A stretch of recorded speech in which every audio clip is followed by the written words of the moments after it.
찾으셨으면 다 일어나셔서 우리 함께 하나님 말씀을 사도행전 20장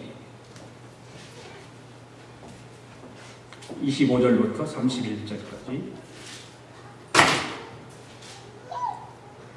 같이 읽겠습니다. 시작. 보라, 내가 여러 중에 왕래하며 하나님의 나라를 선포하였으나 이제는 여러분이 다 내 얼굴을 다시 보지 못할 줄 아나. 그러므로 오늘 여러분에게 증언하거니와 모든 사람이 피에 대하여 깨끗하니 이는 내가 버리지 않고 하나님의 뜻을 다 여러분에게 전하였습니다. 여러분은 자기를 위하여 또는 온 양떼를 위하여 삼가라. 성령이 그들 가운데 여러분을 감독자로 삼고 하나님이 자기 피로 사신 그 의를 보살피게 하셨느니라. 내가 떠난 후에 사나운 이리가 여러분에게 들어와서 그 양떼를 낚이지 아니하며 또한 여러분 중에서도 제자들을 끌어 자기를 따르게 하려고 어거리진 말을 하는 사람들이 일어날 줄을 내가 안다. 그러므로 여러분이 일깨어 내가 3년이나 밤낮 쉬지 않고 눈물로 각 사람을 훈비하던 것을 기억하라. 아멘. 앉으십시오. 오늘도 하나님께서 우리에게 풀어주시는 은혜를 받기로 원합니다. EBS TV의 한 다큐멘터리 프로그램에서 인간을 신충적으로 연구하는 그런 프로그램이 있었다고 합니다. 그 중에 한 가지가 실험을 했는데 신입사원 면접이 진행되는 것입니다. 면접을 하는데 면접관이 한 사람은 찬 물이 들어있는 컵을 들고 면접을 하고 또 한 면접관은 뜨거운 물을 들고서 면접을 했다고 합니다. 그런데 놀라운 결과가 있는데 찬 음료를 손에 든 면접관은 대체로 그 면접하는 사람이 냉정하다라고 이렇게 판단을 한 것입니다. 자기가 찬 것을 들고 있으니까 냉정하다고 이렇게 보고 떨어뜨렸다고 합니다. 그런데 따뜻한 음료를 손에 든 면접관들은 대체로 열정이 있다라고 생각을 하고 그 따뜻한 그 컵에 물을 들고 있는 그 면접관에게 면접을 받은 사람은 다 합격을 시켰다고 합니다. 그러니까 면접관들은 면접받는 사람을 중심에 놓고 판단하는 것이 아니라 자기의 현 상태를 중심에 놓고 판단한 것이라고 할 수 있습니다. 이 프로그램은 이와 같은 몇 가지 실험을 가지고는 결론을 내렸는데 뭐냐면 사람은 누구나 자기중심적이다 라고 하는 것입니다. 그리고 이렇게 설명을 붙였습니다. 사람은 우주의 중심에 자기를 놓고 세상을 본다. 사람은 세상에 자기를 중심으로 돌아가고 있다고 믿고 싶어 한다. 그런 설명을 붙였다고 합니다. 그렇습니다. 타락한 인간이 이 세상을 살아가는 결정적인 특징 중에 하나는 바로 자기중심적이라는 것입니다. 자기중심적. 마치 온 우주가 지구를 중심으로 돈다고 생각했던 천동설처럼 자신을 중심에 놓고 판단하면서 살아간다는 것이죠. 그뿐만 아니라 교회를 다니면서도 신앙인이라고 말하는 사람들 가운데서도 많은 사람들이 자기중심적인 사고를 가지고 신앙생활을 하고 있다는 것입니다. 예배 생활에서도 자기중심적인 사고를 가지고 예배를 하고 하나님께 간구하는 기도도 자기중심적인 사고를 가지고 기도를 하고 하나님께 드리는 헌금도 자기중심적인 생각을 가지고 헌금 생활을 하고 있다는 것입니다. 그래서 하나님께 드릴 11조 헌금도 자기 생각에 맞게 11조를 하나님께 드리기도 하고 어떤 사람은 마땅히 하나님의 것을 하나님께 드려야 함에도 불구하고 드리지 않고 자기중심적인 사고를 가지고 다른 곳에 사용하기도 하고 안 하기도 하고 그런다는 것입니다. 우리는 성경의 달란트 비유를 가지고 예수님께서 말씀하신 내용을 잘 알고 있습니다. 5달란트, 2달란트, 1달란트 그 비유는 너무 잘 압니다. 하나님께서 달란트를 맡겨두었던 종들을 불러 모아서 결산하실 때 착하고 충성된 종에게는 칭찬과 더불어서 많은 것을 맡겨주시면서 뭐라고 말씀하시죠? 착하고 충성된 종아 하시면서 주인의 즐거움에 참여할지어다 이렇게 말씀하십니다.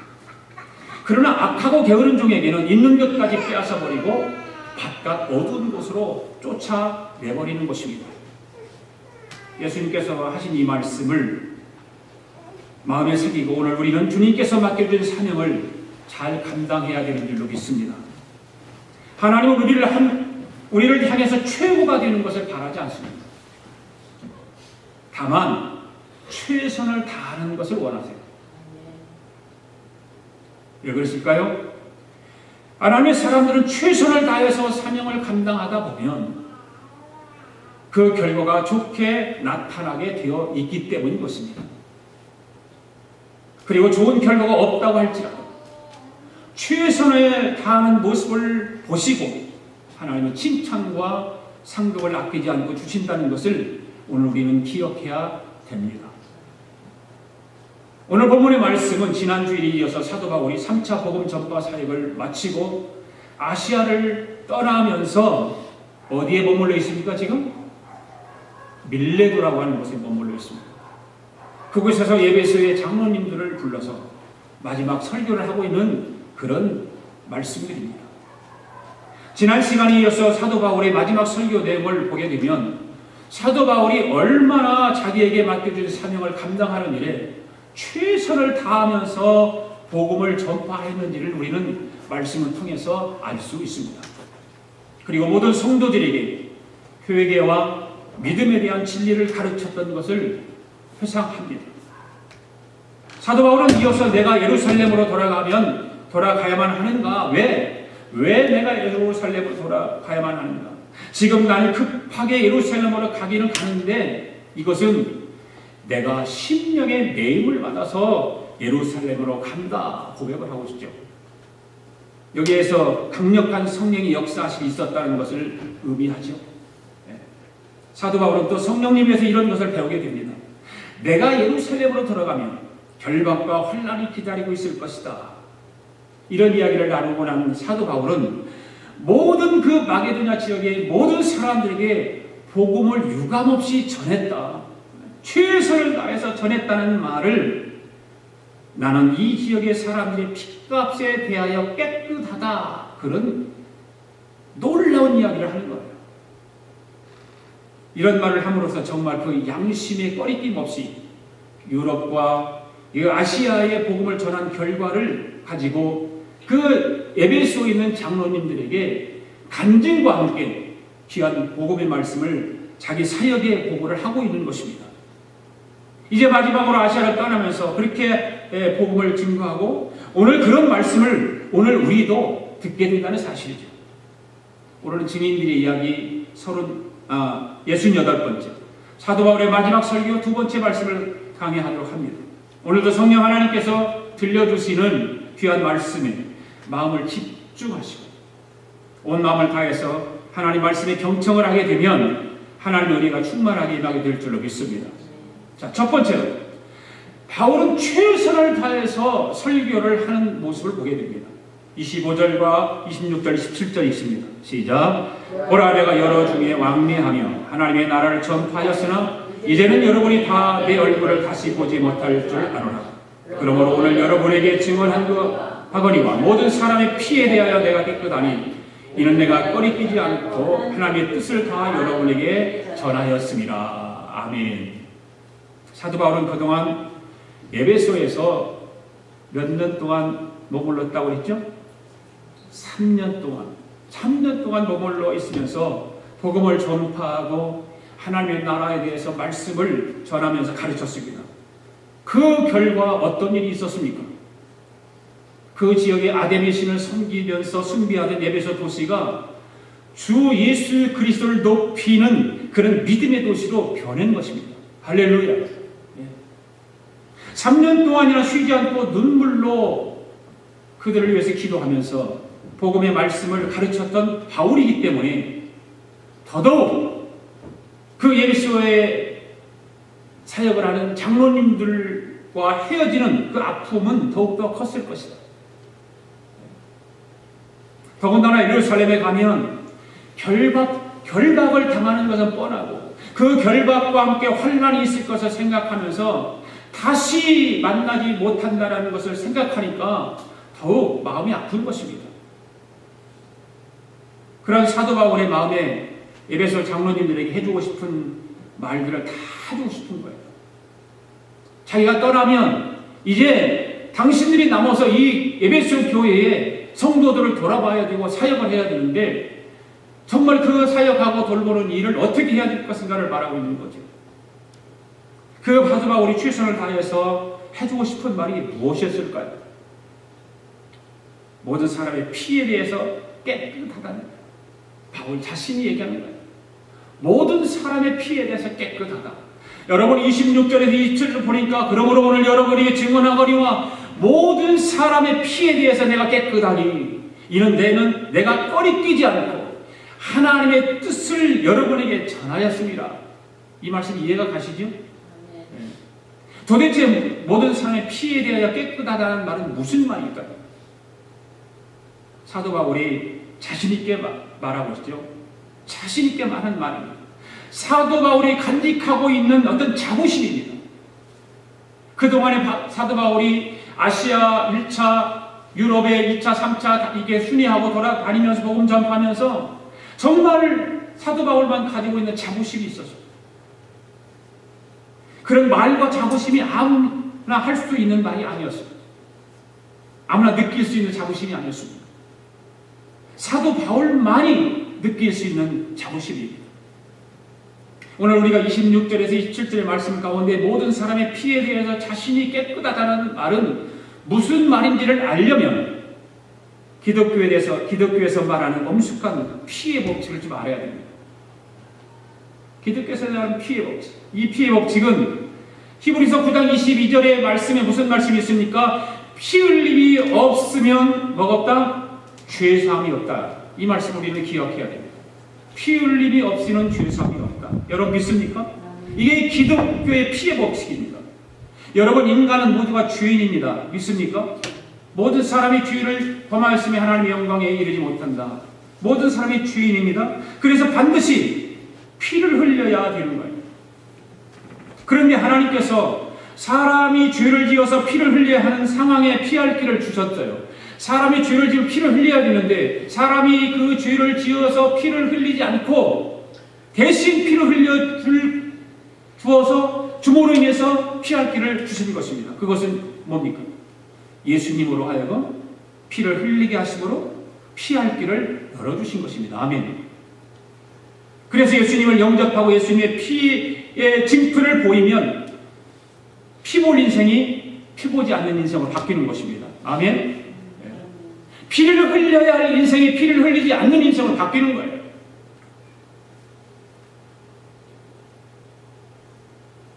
그러므로 피보지 않는 인생으로 변한 사람은 앞으로 피볼 인생에게 어떻게 해야 될까요?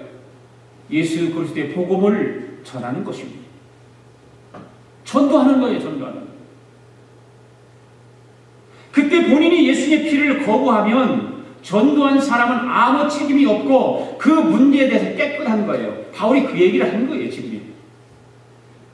그러나 예수님을 전할 환경을 마련해 주었는데 복음을 전하지 않아서 그가 피보는 인생이 되면 그때 복음을 전하지 않은 사람도 연대 책임이 있는데 그 연대 책임을 피할 길이 없다.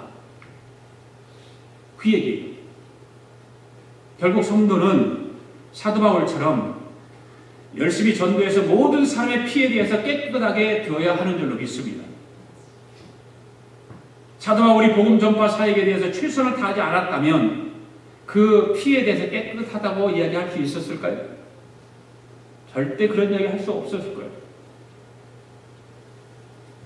바울은 밤낮을 가리지 않고 눈물로 하나님의 말씀인 복음을 전파하고 가르쳤기 때문에 그가 할 일은 충분하게 감당하는 거예요.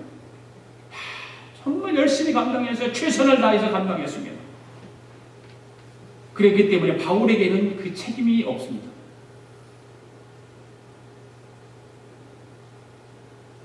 그렇게도 많이 전하고 가르쳤는데도 믿지 않는다면 그 책임은 그들에게 있는 것입니다.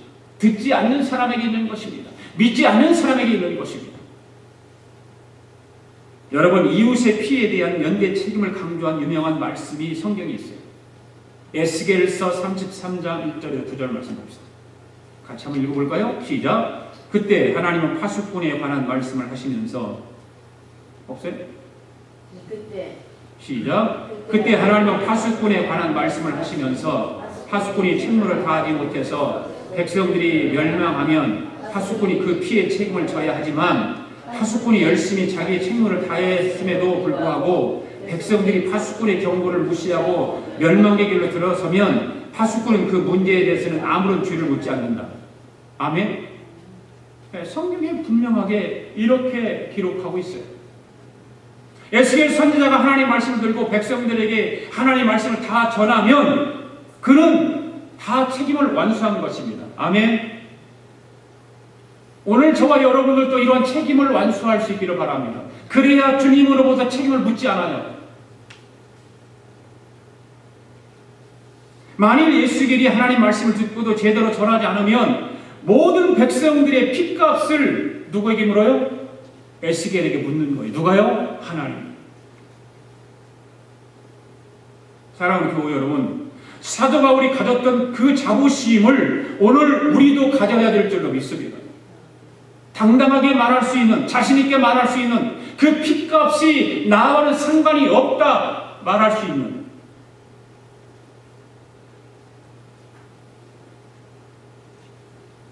오늘 우리 교회가 그 자부심을 가지고 있어야 됩니다. 우리 교회가 이곳에 파수꾼으로 이곳에 세우신 줄로 믿습니다. 하나님께서 그래서 교회를 세우신 것, 파수꾼으로를 감당하기 위해서 이 지역의 수많은 사람들이 피해에 대하여 우리 교회가 깨끗해야 되는 것입니다. 우리 교회가 그 피해에 대하여 깨끗하기를 원한다면 우리를 부르시고 인도하시며 보냄을 받은 자답게 나가 복음을 전파해야 하는 것입니다.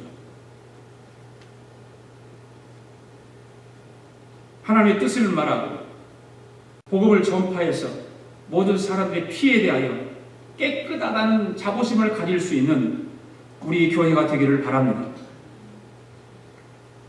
그 다음에 두 번째로 사도 바울은 감독자의 사명을 잘 감당해야 할 것을 말하고 있어요. 28절 읽습니다. 시작. 여러분은 자기를 위하여 또는 온 양떼를 위하여 삼가라. 성령이 그들 가운데 여러분을 감독자로 삼고 하나님이 자기 피로 사신 교회를 보살피게 하셨느니라. 아멘.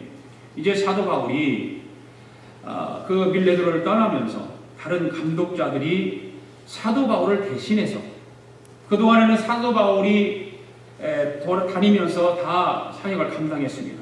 그런데 사도 바울을 대신해서 이제는 교회와 성도들을 돌아보고 그들의 신앙을 잘 지도하고 양육해야 한다고 말하고 있는 거거든요.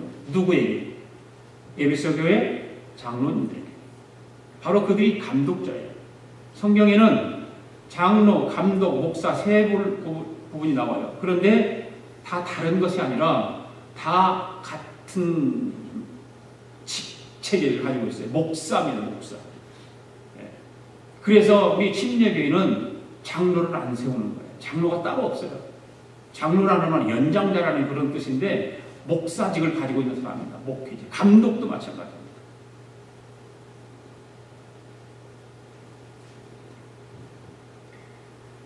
그래서 사도 바울은 그 감독자들에게 어떻게 교회와 성도들을 지도하고 양육할 것인가.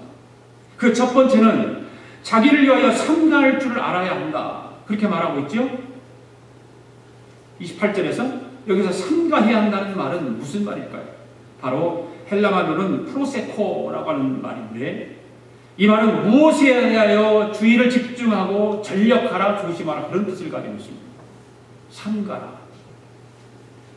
그러니까 감독자 되는 목회자는 교회와 성도들을 잘 관리하고 바르게 목양하면서 우선 자기 자신을 잘 관리해야 하고 조금도 흐트러짐이 없어야 한다는 것을 말하고 있는 거예요.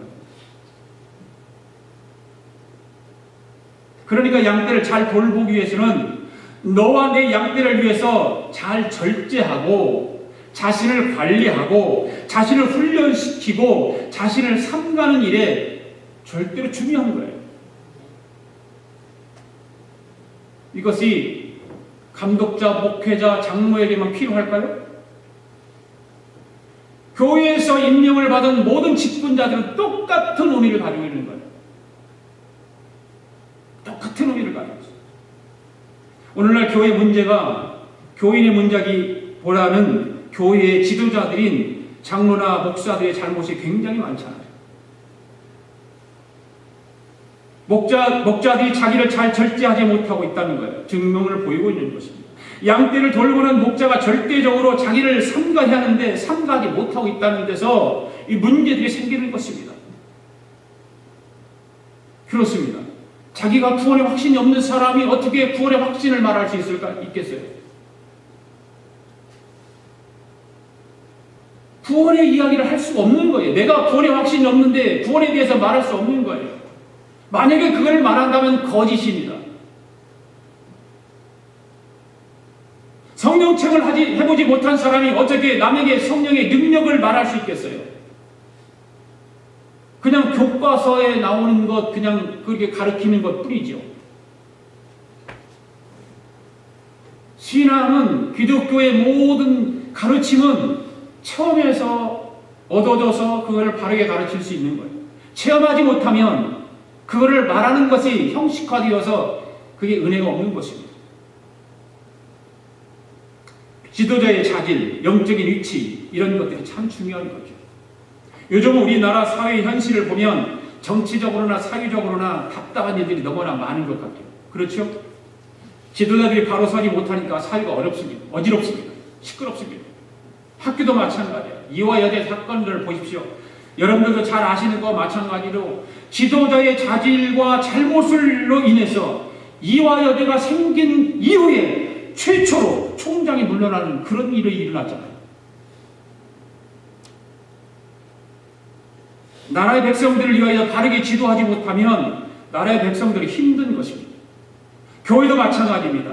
한 사람의 지도자가 잘못하면 교회 전체가 힘들어지는 것입니다. 교회에 문제가 생기면 누구의 책임일까요? 권사님 책임입니까? 집사님들 책임입니까? 다 목사의 책임입니다. 교회가 문제가 생기면 무조건하고 목사의 책임입니다. 목사가 책임져야 됩니다. 그렇다면 나라의 문제가 생기면 누구의 책임일까요? 그 또한 그 나라의 최고 통수권자인 대통령이 책임지는 것입니다. 그런데 교회가 문제가 일어나면 목사가 책임을 지려고 하지 않습니다. 나라의 문제가 생기면 대통령이 책임을 지지 않으려고 합니다. 우리가 한각 28절에서 알 수 있는 것은 성령이 감독자를 세웠다는 거예요. 성령이 감독자를 세웠다. 여러분 믿습니까? 양떼를 잘 돌보기 위해서 하나님께서는 감독자라는 질서를 주셨는데 성령께서 세워주셨다. 그 말이에요. 아무렇게나 살도록 두신 것이 아니라 양떼들이 따라갈 수 있는 교회 영적 지도 체계를 만들어 주셨다. 그 말이죠. 따라서 교인은 이 영적 지도 체계를 따라가고 존경하고 권위를 살려줘야 되는 거예요. 그래야 교회가 아름답게 세워가는 것입니다. 28절 마지막 부분에 보면 굉장히 중요한 표현이 있습니다. 하나님이 자기 피로 사신 교회를 치게 하셨다. 교회는 하나님께서 피를 주고 사신 교회라는 거죠. 아멘? 네. 여기서 하나님께서 피로 사신 교회가 양떼라는 것을 여러분 아셔야죠. 그렇죠? 여러분 하나님이 어떻게 피를 흘리셨을까요? 그것은 자기 아들 예수 그리스도 독생자 예수 그리스도께서 흘리신 그 피가 바로 하나님의 피입니다. 아멘. 예. 예수님께서 흘리신 그 피는 곧 하나님이 흘린 피와 똑같은 것입니다. 하나님께서 피를 흘려 주셔서 만들어진 교회가 바로 하나님의 양떼들인 여러분들입니다. 여러분들입니다. 교회는 건물이 아닙니다. 교회는 여러분들입니다.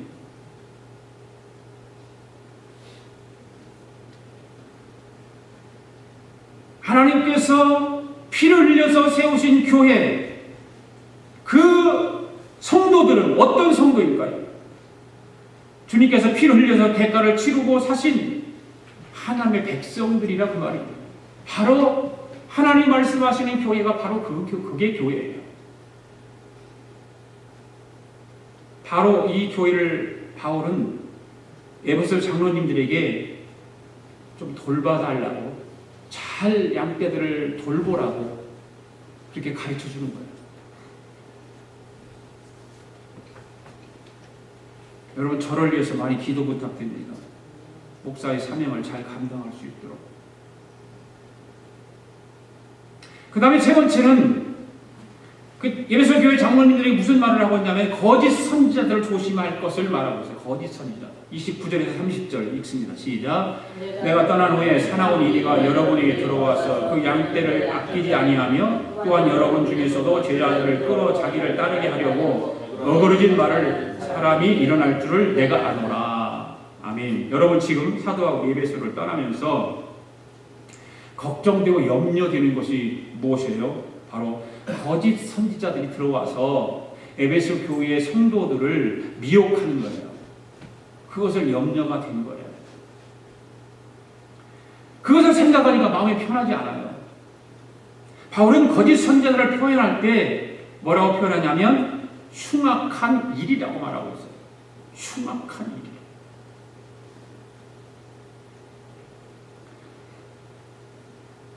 여기서는 사나운 일이라고 말하죠. 개역 성경에는 흉악한 일이라고 나오죠.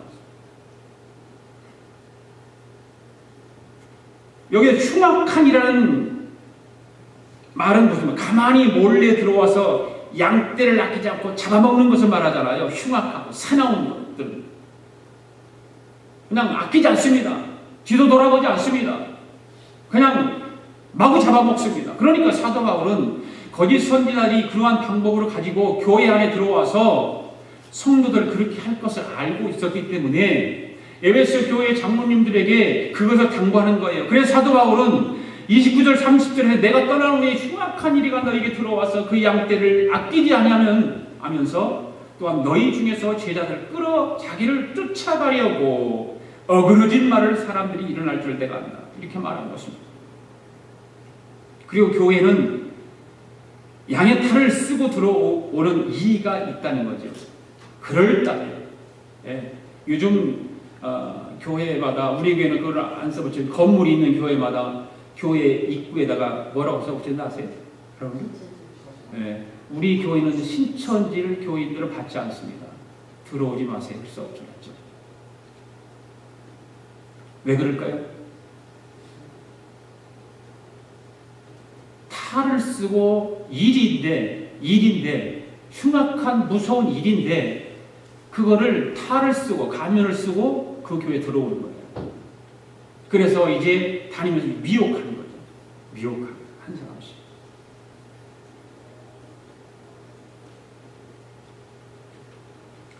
실제로 에베소 교회는 여러 이단들이 들어와서 교회를 어지럽힌 건 사실입니다. 그 중에서 대표적인 이단이 바로 뭘까요? 니골라당이라는 거예요. 니골라당. 계시록 2장 1절에서 17절 말씀에 보게 되면 바울이 에베소 교회를 떠난 후에 정말로 니골라당이 들어와가지고 성도들의 신앙을 극도로 부도덕한 일과 방중에 빠지게 했던 일이 있거든요. 사랑하는 교회 여러분, 오늘 우리 주변에는 수많은 거짓 선지자들이, 이단들이 우리 영혼을 노리고 있습니다. 호시탐탐 노리고 있습니다. 잘못된 교리를 가르쳐서 주님을 떠나게 하고 교회를 떠나게 하는 것입니다. 그리고 자기들을 따르라고 말합니다.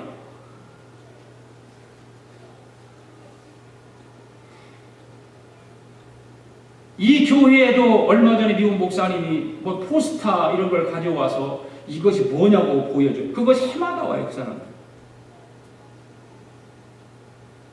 구원파 박옥수라고 하는 사람의 계열에 있는 사람들이 미국에 와서 큰 음악 그런 팀을 만들어가지고 미국 교회든 한국 교회든 다니면서 침례교만 다니고, 자기도 침례교회니까.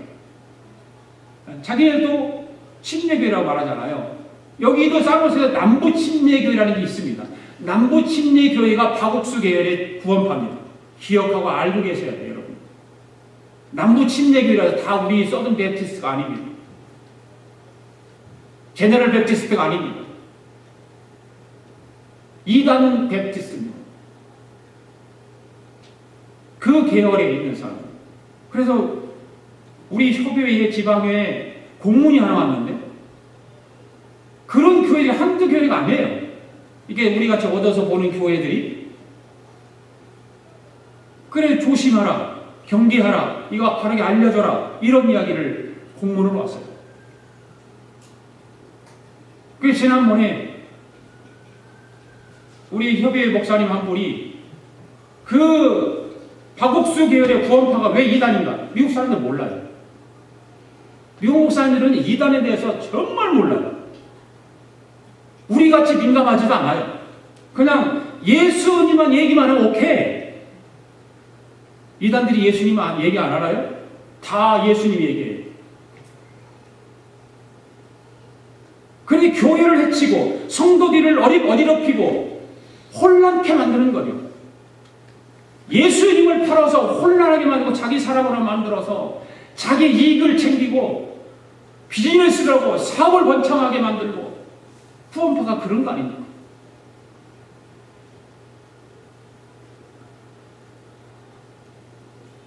바로 잘못된 교리를 가르쳐서 주님을 떠나게 만들어버려요. 교회를 떠나게 만들어요. 자기들을 따르게 하는 거예요.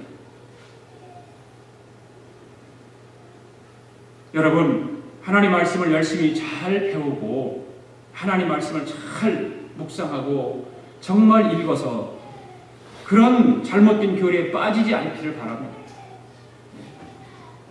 그렇다면 그 잘못된 교리에 빠지지 않기 위해서는 어떻게 해야 될까? 31절 말씀 마지막 읽습니다. 시작. 그러므로 여러분이 일깨어 내가 3년이나 밤낮 쉬지 않고 눈물로 각 사람을 훈계하는 것을 기억하라. 아멘. 여러분, 잘못된 교리에 또 이단에 빠지지 않으려면 어떻게 하라고 지금 말하고 있죠? 너희가 일깨어 있어라. 이런 말하고 있어요. 일깨어 있어라. 일깨어 있어야 한다는 말은 방심하지 말고 계속해서 깨어 있으라. 그런 말입니다. 깨어 있어. 영적으로 긴장하고 있으라는 말이기도 합니다. 여러분, 동물의 왕국을 보면 어느 동물들이 적에게 잘 잡혀먹죠?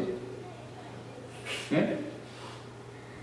그냥 긴장을 풀어버리고 그냥 마냥 좋아서 풀을 뜯어먹고 있는 그런 동물들은 사자나 호랑이 틀림없는 표적의 1호입니다. 1호.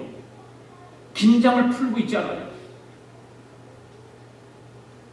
긴장을 풀지 않고 있어도 신에 의해서 먹히는데 긴장을 풀어버리면 그냥 멍청하게 있다 그냥 콱 잡아서 먹는 거예요. 잡혀 먹는 거예요. 신앙인들에게도 마찬가지입니다. 거짓 교리나 이단 유혹을 받지 않기 위해서는 항상 긴장을 풀지 말고 기도와 말씀의 묵상으로 깨어 있어야 됩니다. 할렐루야. 그 다음에 사도 바울은 거짓 교리에 빠지지 않으면 어떻게 하라고 말하고 있냐면 내가 3년 동안이나 밤낮 쉬지 않고 눈물로 각 사람을 훈계하던 것을 기억하라. 이렇게 말하고 있어요. 훈계하던 것을 기억하라. 잘못된 교리에 빠지지 않기 위해서 기억하는 것이. 훈계가 뭡니까? 바울이 훈계했던 것이 뭡니까? 하나님 복음 전파하는 거잖아요. 예수 그리스도에 대해서 얘기하는 거예요. 그 이야기를 기억하고 바울이 다니면서 크게 가르치는 것들을 항상 기억하라. 그를 무려 3년 동안이나 했죠. 무엇으로 가르쳤습니까? 바울이? 거기 보니까 내가 3년이나 밤낮 쉬지 않고 무엇으로? 눈물로. 목회를 하다 보면 눈물의 의미를 깨닫습니다. 목회자는 누군가와 똑같이 싸울 수 없습니다. 싸우면 반드시 집니다. 그래서 눈물을 삼키게 할 때가 많습니다. 그러나 신기한 것은 눈물을 삼키고 다른 차원에서 눈물로 기도를 하다 보면 어느새 그 문제가 다 해결돼 버려요. 신기해요. 그거는요. 싸우지 않아도 정말 눈물로 하나님 앞에 하소연하듯이 기도하면 하나님께서 그 문제를 해결해 주세요. 그냥 이긴 상태가 돼버려요. 사람에게 눈물의 기도처럼 아름다운 것은 없습니다. 하나님의 눈물의 기도처럼 아름답게 보는 것도 없습니다. 하나님은 그 눈물의 기도를 아름답게 보세요. 그래서 그냥 스쳐가지 않아요. 하나님은 반드시 그 눈물의 기도에 응답하세요. 믿습니까? 왜 그럴까요? 눈물의 기도는 변화를 시키는데 절대적인 힘이 되기 때문에 그런 것입니다. 여러분 자신 스스로가 내가 변하지 않고 내가 뭔가 지금 막혀 있어서 신앙적으로 답답한 것이 있다면 하나님 앞에 회개하고 우세요. 울어. 눈물로 회개 기도하세요.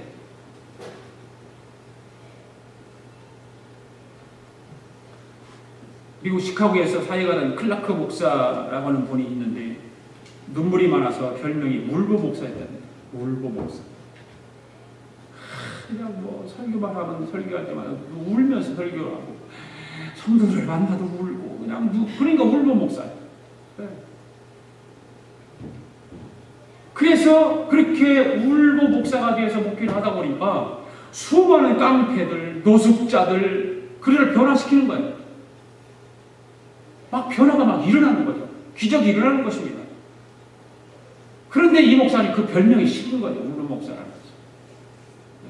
그런 막 현장에서 막 변화가 일어나는 불구하고 사람들이 울보 목사 이렇게 싫은 거예요. 그것을. 그래서 어느 날 하나님 기도했답니다. 하나님 제발 눈물을 좀 가져가 주세요.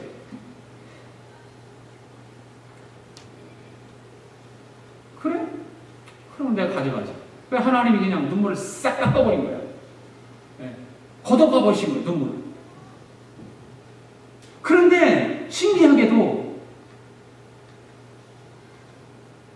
그 깡패들, 노숙자들, 죄인들을 변화시키는 것은 일어나지 않는 거예요. 눈물은 나지 않아도 좋은데 아무리 좋은 이야기라고 아무리 설교를 해도 변화가 안 일어나는 것입니다. 회개 역사가 일어나지 않는 것입니다. 내가 잘못 기도했구나. 하나님 다시 회복시켜 주세요. 그래서 하나님께서 불쌍히 여기셔가지고 다시 눈물 기도를 하도록 회복시켜 줬다고 하지 않습니까? 그러니까 능력도 생기고 변화 역사가 다시 일어난다고 하는 실질적인 이야기예요.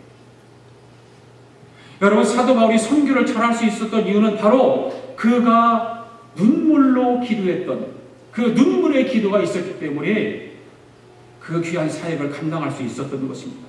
내가 3년 동안 눈물로 너에게 가르쳤던 예수의 그리스도의 복음 이것을 기억하라. 이것을 옳은 것인가 그런 것인가 기억하라.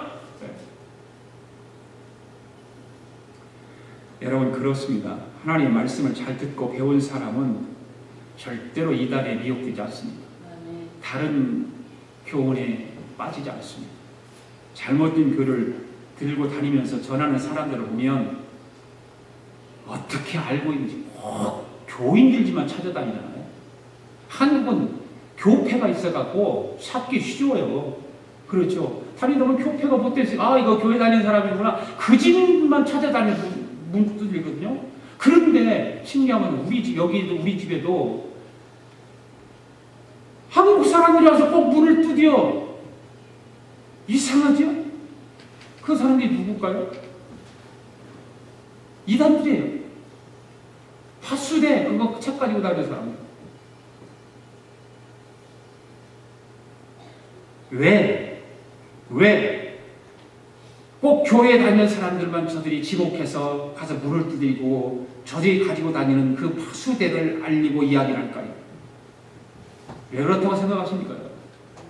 한번 질문 한번 해보고 대답 한번 해보세요. 왜 이단들이 꼭 믿는 자들 가정만 찾아다니면서 그 이야기를 하고 다니니까 왜 그럴까요? 왜 그렇다고 생각하세요?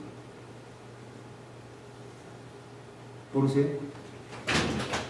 여러분의 신앙 상태를 보세요. 말씀에 내가 지식이 있는가, 말씀에 은혜가 있는가, 말씀에 능력이 있는가, 여러분들 자신을 보세요. 그 사람들은 그걸 노리는 거예요. 아, 교회 다니는 사람은 말씀에 지식이 없다는 것을 알고 있기 때문에 그럽니다. 교회 다니는 사람은 교회를 다니기는 다니는데 하나님의 말씀이 잘 무장되어지지 않고 있다는 것을 알고 있기 때문에 그런 사람들을 접근하고 있는 거예요. 오늘 저와 여러분들도 바울처럼 부지런히 전도해서 모든 사람이 피에 대해 깨끗한 성도들이 깨끗한 목사가 됩시다. 오늘 저와 여러분들도 바울처럼 자기를 상가하고 양떼를 위하여 상가하고 좋은 목회자와 성도가 됩시다. 오늘 저와 여러분들도 항상 깨어있어서 말씀으로 무장하고 한 사람도 거짓 선지자에게 미혹당하지 않는 그런 우리 아가페 교회가 됩시다. 그 이 한 주간도 우리가 세상 속에 살아가면서 신앙인으로 믿음의 사람으로 말씀의 무장으로 살아가서 세상 어떤 유혹에도 미혹당하지 않고 거기에 빠지지 않는 저와 여러분 될 수 있기를 바랍니다. 기도하겠습니다. 하나님 아버지 감사합니다. 오늘 우리 아가페 교회 공동체 모두가 바울처럼 부지런히 전도하여 모든 사람의 피에 대하여 깨끗하게 되기를 원합니다. 바울처럼 자기를 삼가고 모든 공동체를 위하여 좋은 성도, 좋은 목사가 되도록 은혜를 베풀어 주시옵소서. 그리고 항상 말씀으로 보장해서 한 사람도 거짓 선지자들에게, 이단들에게 유혹당하여 미혹되지 않도록 깨어있는 교회 공동체가 되게 하여 주시옵소서. 예수님의 이름으로 기도하옵나이다. 아멘. 우리 다 일어나셔서 내 인생 여정 끝내어 강 건너 언덕 이룰 때 찬양합시다.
하나님 아버지, 이 시간에 귀한 예물을 하나님 앞에 법원에 올렸습니다. 사랑하는 성도들이 한 주간 또 주님께서 은혜 베풀어 주시고 복 주셔서 소득의 10분의 1을 구별하여 11조물을 드릴 수 있는 축복 주시고 감사할 수 있는 믿음 주시고 선교 예물을 통해서 선교할 수 있는 그런 큰 능력 허락하여 주심을 감사합니다. 아버지 하나님, 주님 앞에 드리는 소원을 가지고 또 물질을 드리는 천일천번의 예물도 있습니다. 하나님 아버지, 이 모든 예물들을 주님이 기억하여 주시고 사랑하는 성도들이 마음의 소원을 가지고 기도하며 드리는 귀한 예물들이오니 주님 받으시고 하늘의 신령한 복으로 이 땅의 기름진 복으로 충만케 채워 주시옵소서. 하나님의 나라의 복음을 전파하는 일을 통해서 하나님의 교회가 잘 감당하게 하시고 조금도 소홀함이나 부족함이 없도록 우리 하나님께서 은혜 베풀어 주시고 넘치는 축복으로 채워 주셔서 그 귀한 일을 잘 감당하는 능력 있는 교회가 되게 하여 주시옵소서. 오늘도 주의 이름을, 주의 영광을 위해서 헌신하고 봉사하고 충성하는 저들을 축복하시고 저들의 헌신과 축복과 봉사하는 일들이 하늘의 해와 같이 빛나게 하여 주시옵소서.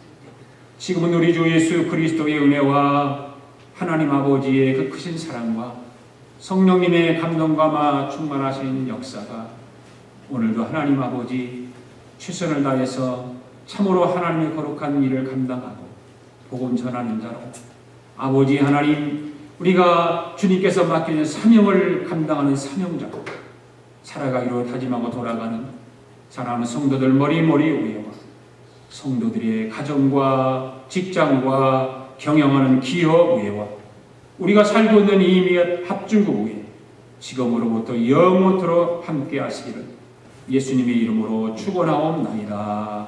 아멘.